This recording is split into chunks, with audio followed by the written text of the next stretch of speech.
Sahabat, ada 3 faktor penyebab utama kenapa pabrik di Indonesia ramai-ramai menutup.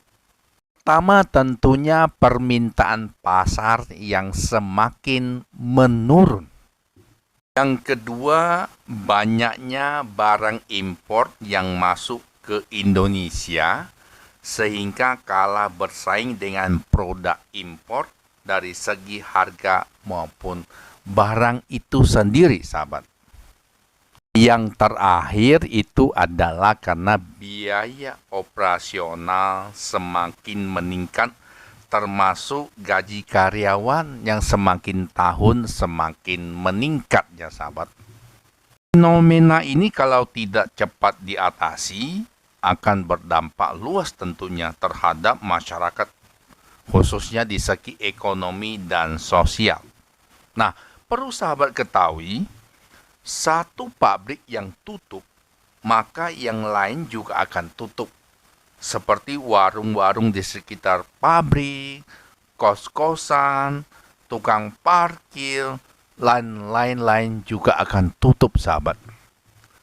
Dampak sosialnya tentunya dari penghasilan masyarakat, misalnya telat bayar cicilan, tidak bisa menyekolahkan anak, tidak bisa membayar SPP, dan lain-lain.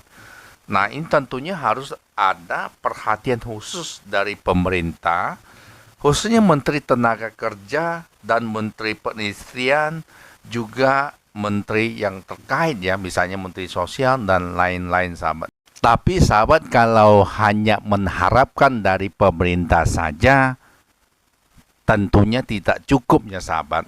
Nah, misalnya masyarakat ini ramai-ramai harusnya memakai produk dalam negeri, tidak memakai produk impor. Kalau bisa sekalian stop barang impor, ya. Jadi kalau sahabat yang setuju boleh komen, ya, di kolom komentar. Selain 3 faktor utama tadi, sahabat, yang menyebabkan pabrik banyak tutup di Indonesia atau tutup massal, tentunya juga ada faktor-faktor yang lain, ya sahabat. Sahabat, jumpa lagi bersama channel Melon 3 Kilo yang selalu memberikan informasi yang menarik dan unik. Sahabat, kita turut berduka cita atas meninggalnya jamaah umroh di Mekah, Arab Saudi.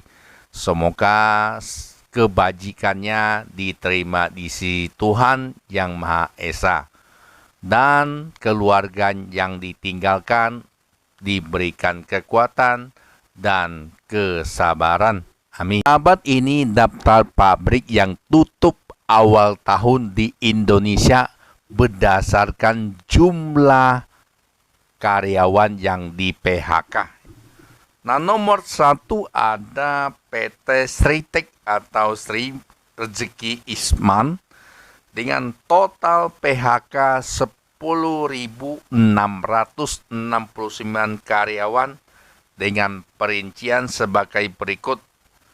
Januari 2025 ada 1.065 karyawan di PT Bitratek Semarang, sahabat. Kemudian Februari 2025 ada 8.504 di PT Sritek Sukoharjo. Dan masih di bulan Februari 2025 ada 956 karyawan di PT Primayuda Boyolali. Masih di bulan Februari juga 2025 ada 104 karyawan di PT Bitratek Semarang.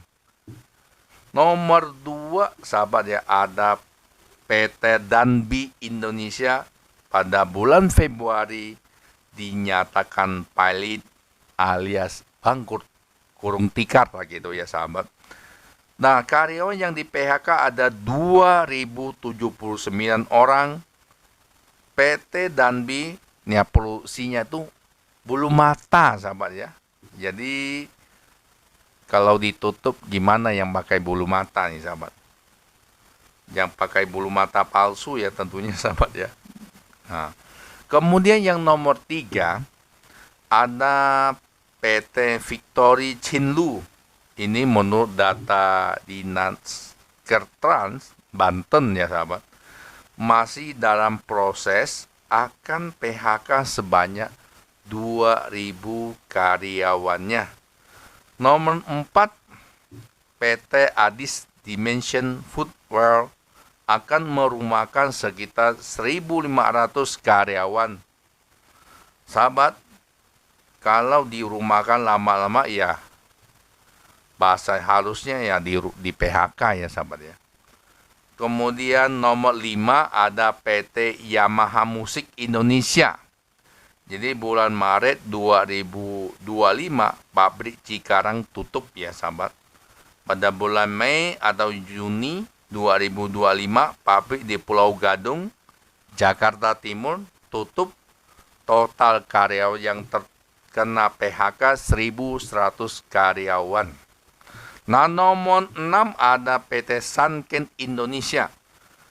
Tutup bulan Juni 2025. Karyawan yang terkena PHK 450 orang. Nomor 7 ada PT Bintri. Babintri maksudnya, membangun praja industri. Ini lagi-lagi pabrik tekstil ya sahabat. Di daerah Garut ya, yang terkena PHK 267 karyawan. Nomor 8 ada PT Tokai Kaku Indonesia. Ini perusahaan furniture yang di Bekasi. Nah, baru dilaporkan tutup ya sahabat, ada 100 karyawan tentunya yang di PHK. Terakhir ada KFC ya sahabat. Siapa yang tidak tahu KFC rajanya ayam goreng di Indonesia. Nah, informasinya sudah menutup beberapa kerennya dan sudah PHK karyawannya tentunya sejak awal 2025. Tapi sahabat tidak disebutkan jumlah karyawan yang di PHK. Tapi berdasarkan jumlah karyawan yang di PHK, Sritek atau PT Sri Rezeki Isman menempati urutan nomor 1 ya sahabat ya, karena mem-PHK karyawan terbanyak. Nah, demikian informasinya sahabat, semoga bermanfaat. Tetap sehat dan jaga kesehatan.